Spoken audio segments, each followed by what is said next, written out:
Bom, gente, eu tenho sido muito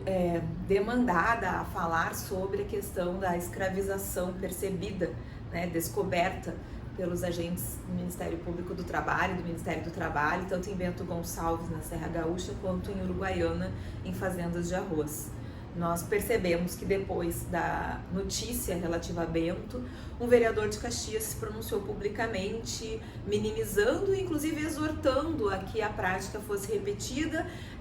entendendo que não há problema nenhum no fato de pessoas serem mantidas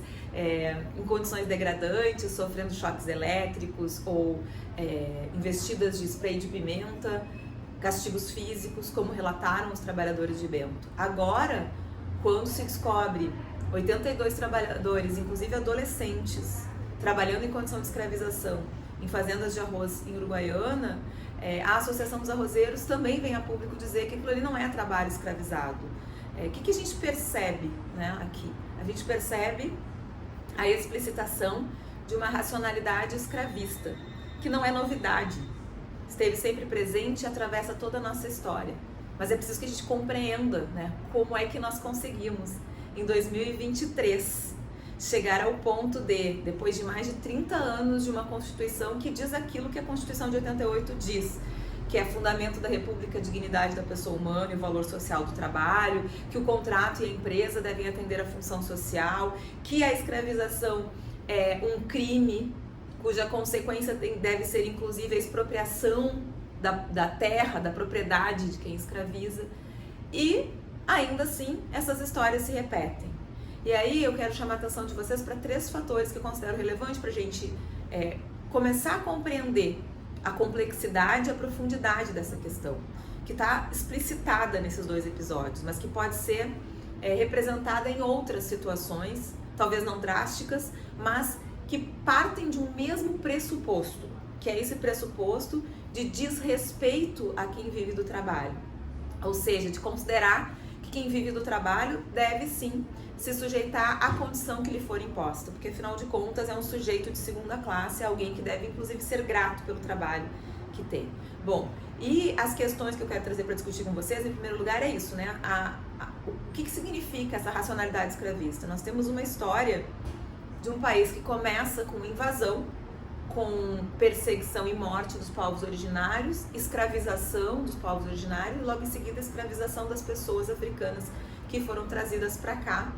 E essa realidade se sucede por mais de 353 anos, até que nós cheguemos na Lei Áurea, e a Lei Áurea é apenas a representação da concordância do Estado com o movimento, inclusive em larga medida determinado pela resistência do povo negro, que tornou insuportável, inclusive economicamente, a escravização de pessoas, mas ela é feita, essa lei, sem política pública de inclusão social para essas pessoas, ao contrário, mantendo, reforçando o racismo como uma forma de metabolismo do capital na sociedade brasileira. E eu digo isso porque em 1888 a gente tem a Lei Áurea e em 1890 um Código Penal prevendo o crime de vadiagem, justamente para poder prender e punir essas pessoas pretas que estavam sem trabalho, porque a lógica da exploração do trabalho sem salário seguia, porque essa é uma questão cultural que obviamente não se altera por um decreto. E isso vem ao longo da nossa história, né? E aí o próprio desrespeito que nós temos aos direitos trabalhistas, veja, a gente tem direitos trabalhistas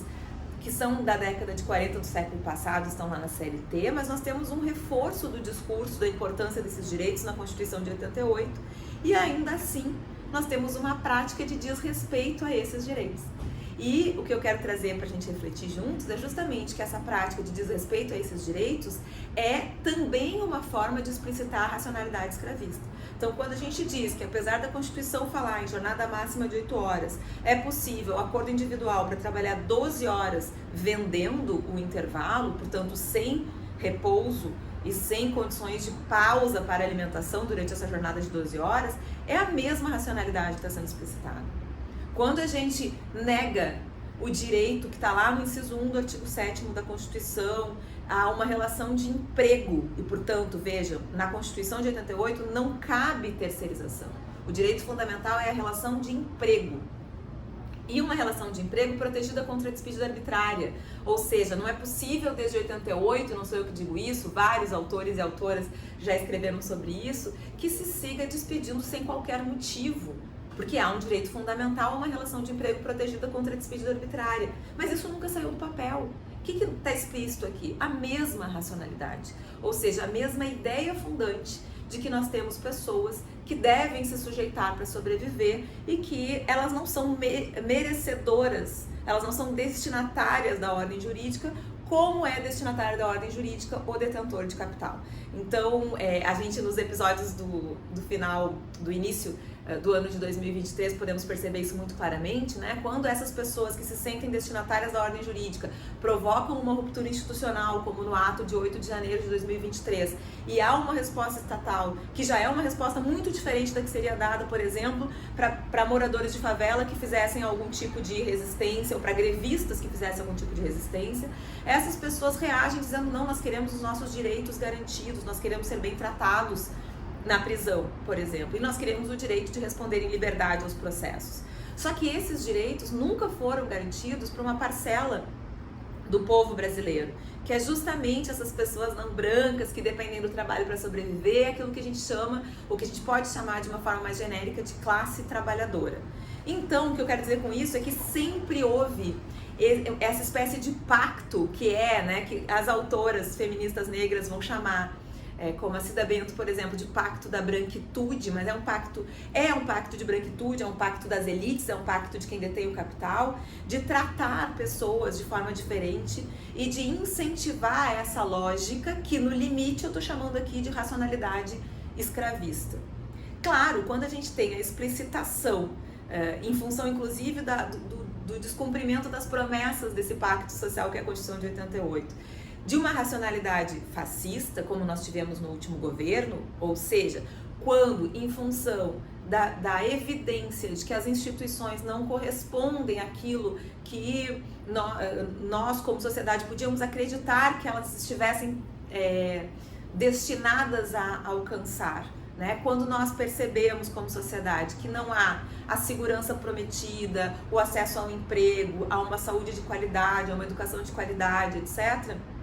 a crise, que na verdade é uma crise que também é reflexo do esgotamento desse sistema,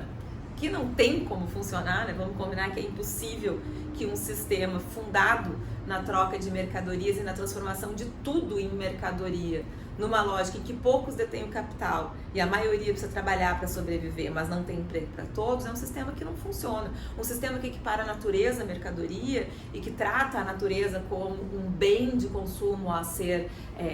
sugado, utilizado, exaurido, não tem como funcionar. Mas eu dizia, essa crise desse sistema faz com que esse sentimento do outro como inimigo, que atravessa toda a nossa história, que tem muito a ver com o fato de sermos um país colonizado, ganhe proeminência. A gente viu isso acontecer no Brasil, especialmente a partir da ruptura democrática de 2016. E aí se elege, inclusive, um governo que a gente não pode nunca esquecer, gente, que é emblematicamente simbólico dessa racionalidade do outro como inimigo, do outro como alguém a ser eliminado, representado por um sujeito, por exemplo, que no auge da pandemia imitou uma pessoa sufocando, mesmo sabendo que as pessoas estavam morrendo em razão da Covid-19 sem acesso à vacina, e não teve, digamos, o mínimo de empatia, né, ou de condição de alteridade para, como líder de governo, não promover esse tipo de deboche. O que estava explícito na cena, né? Eu poderia pegar tantas outras cenas, mas para mim essa é a mais emblemática de todas. O que nessa cena está muito explícita? É essa racionalidade que vê o outro como alguém que pode ser alvo do meu deboche, que pode ser alvo do meu descaso, aquilo que faz com que as pessoas vejam alguém pegando alimentos no lixo e não se sintam constrangidas nem um pouco com essa realidade. Bom, quando esse discurso é eleito, existe uma espécie de reforço dessa racionalidade escravista que sempre esteve presente no Brasil. E aí é evidente que se a gente junta isso, né, o fato de que nós temos essa racionalidade sempre presente, a circunstância de que ela está sendo potencializada em função da crise do sistema por esse discurso que perdeu nas últimas eleições de 2022, mas a gente não pode esquecer, levou consigo quase a metade dos votos do povo brasileiro. E ainda uma realidade de ausência de trabalho formal, ou seja, uma crise econômica que faz com que as pessoas não tenham escolha e se sujeitem a trabalho escravizado porque precisam sobreviver, porque precisam se alimentar seus filhos, morar, comprar remédios, etc. Num Estado que se demite cada vez mais da sua função de promover o bem comum, e talvez o exemplo mais grave disso tudo seja a reforma previdenciária, a reforma trabalhista, sem dúvida, mas também a reforma previdenciária de 2019, nós temos o quadro perfeito para que situações de escravização se repitam e se aprofundem. Então, com tudo isso eu quero dizer que o que aconteceu em Bento, em Uruguaiana, além de não ser caso isolado, infelizmente, e de ser reflexo de uma racionalidade secular que precisa ser alterada no nível da cultura e, portanto, da educação, é evidente que a gente precisa falar sobre isso, o direito precisa dar a resposta para isso, a resposta já está no ordenamento jurídico, isso é muito importante que fique muito claro também para todo mundo. O ordenamento jurídico tem a resposta contra a escravização de pessoas, que é a expropriação de terras sem qualquer indenização, prevista no 243 da Constituição da República, que não precisa de norma para discipliná-lo, basta aplicar a regra constitucional. Tem o 149 do Código Penal, que define o que é condição de escravização, e condição degradante de trabalho está lá como algo que caracteriza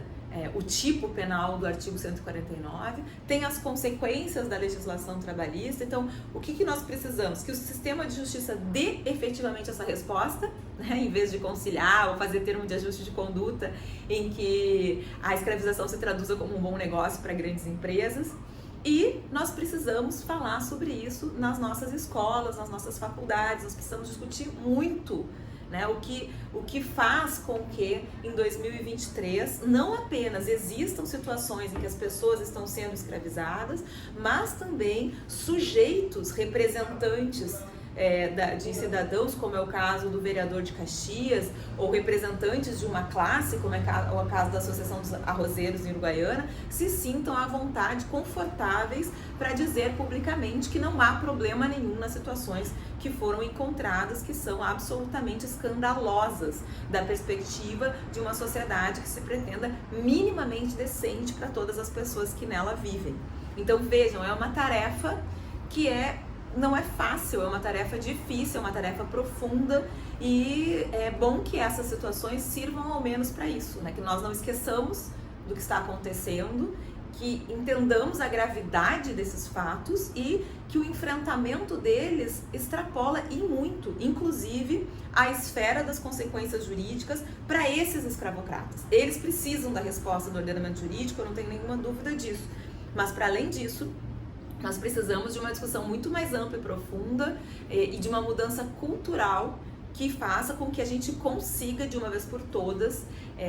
superar essa racionalidade que nos acompanha desde 1500 e que é uma racionalidade que tem essa persistência, né? Os donos do capital são sempre das mesmas famílias, são em regra as pessoas brancas que subjugam e que veem a maioria dos outros, essa maioria inclusive não branca e periférica, como sujeitos que podem ser eliminados, podem ser subjugados, podem ser escravizados. Isso é normalizado. E a grande questão que eu quero deixar para reflexão nesse vídeo é justamente isso. Se a gente olha uma situação como a de Bento de Uruguaiana e se escandaliza, é porque é uma situação limite. Mas o meu convite é para que a gente reflita sobre a íntima relação dessas situações com o desrespeito cotidiano aos direitos trabalhistas, com a prática de terceirização, com a prática de jornadas extraordinárias que viraram ordinárias, com a prática de supressão dos períodos de desconexão do trabalho, de descanso, com a relativização do descanso semanal remunerado, ou seja, com toda essa lógica que olha para os direitos trabalhistas e não lhes confere importância e, por consequência, não confere gravidade ao desrespeito desses direitos. Então, também passa pela superação dessa cultura a compreensão de que desrespeitar direitos trabalhistas é praticar um ato ilícito e de boicote à ordem jurídica constitucional. E que, enquanto a gente não entender que é preciso levar a sério os direitos sociais e os direitos sociais trabalhistas, nós vamos ter muita dificuldade em superar efetivamente essa cultura, essa racionalidade escravista. É isso no vídeo de hoje. Obrigada para quem está assistindo.